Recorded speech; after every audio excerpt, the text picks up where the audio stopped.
High 5 patch. Perhaps the last of the classic Lineage 2 patches. It's well balanced and beginner friendly. I'll try to give you recommendations for those who play for the first time or haven't played in a while. I'll give you recommendations whom to start and to avoid early frustration and stay relevant if you will stay for long. I won't just give you a list of necessary characters, but characters that will be truly interesting to play and enjoy. Thank you in advance to experienced viewers who will add to my comments. A word to newcomers: if you're watching this video and you don't understand anything, like me some years ago, or if you have questions about the classes, please ask in the comments. We'll try definitely help you. What fantasy game would be complete without archers? There are four of them in Lineage 2, but I decided to focus on Havoc, the human archer. He's well balanced in stats, mobile, durable, and extremely easy to level up. Shoot mobs, don't stand still, and don't over aggro. The mechanics are straightforward. The higher level and the better to gear, the better. Nothing complicated. It's worth warning that it's harder to find a group than a damage dealer, but not possible. Focus on your gameplay and the gameplay in the windows up to higher levels. You can expect clear character progression and dominance in sieges with other archers, but you'll need to level up to achieve that. For Windows, you may take at least maybe for buffs, but if you're serious about playing, prepare some slots for Beda, SVS, and the cat. Can you guess who will be the next? Tank. If you want a tank, your choice is Shilling Knight. Tanks will be a high demand, perhaps the rarest slot in the game, cause you always need it. Moreover, tanking in Lineage 2 is quite easy. Press the AoE aggro button on a group of enemies and pinpoint if someone suddenly misses. Thanks for giving you of many mistakes, like for me. You are indispensable in farming in mass PvP due to your avoid defense abilities and the same aggro which hits enemies head on. Icons is above that strength and Salius. By the way, icons is the only reason why you shouldn't take another tanks. For example, the paladins isn't that useful and the others certainly don't have it. Olympus, by the way, will also be your independent barrier, but you still need to reach the level. Even though you can level up, but don't forget to pick up Wolf at level 25. This is your fully fledged damage partner, and if you're feeling serious about the game, you'll need the window helpers like Warcry and Blood Dancer. That seems it should be quite enough. The next one for people like me with fat fingers, it's Shilling Elder. If you don't like playing in Windows, there's one option, Shilling Elder. She's a melee, a well-understood class, popular in PvE activities. If you wanna play alone, you can level up in solo using Transform. You are something like a very good monk. Shilling is preferable to Bishop for two main reasons. The first one is she's simpler. The second one, she has more useful buttons than Elven Elder. On high levels, she has a mechanic that allows you to pick up skills from other heroes. But I don't want you to bother with that. Maybe another time. The main thing you should remember is to raise a chicken as a companion. The next one is Warcry. Another excellent single window class is the Warcry Green Sorcerer, the most popular in all physical packs. It's great for solo gaming due to its infinite mana. It levels like a melee class, can wear heavy armor, and with searching for a group to complete the instances shouldn't be a problem either. The class is strong, easy to understand, and is the only melee class that you can play solo with comfort. One downside, high-level PvP will be a bit boring.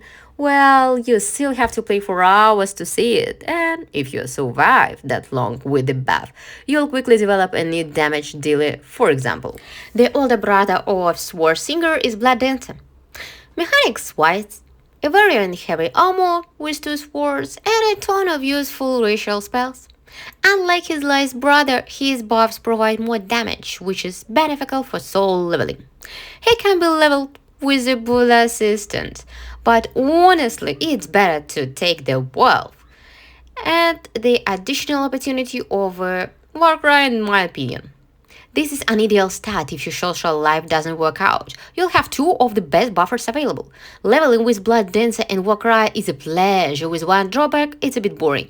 The return of dancing in PvP is just an annoying chore and with aggro bottom, but learning the game for the first class leveling is just getting started. It's simply perfect. Spell Horror! Overall attack max. I'd recommend it the Win Mac. The Mac type dominates the game over another damage dealers. Max. The Win Mac isn't the strongest, but it's the most flexible and interesting. It has two schools of attack magic. This is important, and it has one of the most interesting mechanics in the game. The lower your HP, the more damage you deal. If you wanna shoot mobs with one button press, the Winback is the best choice. There are some downsides to groups. It's not easy to find a party. Mobs usually start in packs, but you can level up solo with just one chicken. And then at level, you can find content for yourself and your regular party. The minimum you need is a chicken and Elven Elder. If you're in the mood of serious play, you can take Pepper Support of Overlord, Shielding Elder, and Blood Dancer. I think that will be okay. Bounty Hunter! If you want to be rich and kawaii, then get a spoiler. A 5-foot tall rock like me, lol, with huge economical potential, not like me. This class can harvest additional resources from slaying mobs. In general, leveling without a spoiler after level 60 is like a waste of time. If you want to visit all the locations in the world, immerse yourself in the economy, and willing to study knowledge-based specula in the market, and accept the fact that you'll be the 10th member in a constant party, then the Bounty Hunter is your class. It levels like a melee class. You can go trains, but you need windows. The minimum for a spoiler are Wolf and Warcryer. Then add a Blood Dancer, SWAT Singer, and Shielding Elder. For those who don't understand the concept of trains, it's when you gather a whole bunch of mobs and kill them with a polearm, a class of weapon that attacks a target in front of you. The mechanic isn't easier, to be honest, but it's interesting and it's important to learn. Destroyer. And finally, the best part is the Destroyer. Throw away your stereotypes. A dumb orc breaker. No, the Destroyer isn't a dumb orc breaker, but flexible, interesting, and skill-dependent class with unique limit mechanic. In short, the lower your health, the higher your damage and survivability. Top farmer for everything, raid bosses, epics, catacombs, top world locations, and the Elmoradon. The huge warrior in heavy armor is a master of two-handed swords. He can hit someone over the head with a club and he can do excellent trains. A good class for beginners. In demand in the group. The only thing that you'll have a hard time in mass PvP. But honestly, in mid PvP you can easily find some highlights. If you are playing solo, sometimes it's okay. The minimum you need is a bull that add a Warcry, Blood Dancer, and Sword Singer. To do the trains, you'll also need a Healer, choosing between Shielding Elder, Elven Elder, or Bishop. And a bit more. Well, I think we've got it. This is a personal top list based on years of studying this game. It's debatable and subjective. I'm open to critique. Don't forget to enjoy the game. Have a good drop. Loyal comrades, and of course fresh beer. Thank you so much. Follow me, and of course see you on la2ered.com.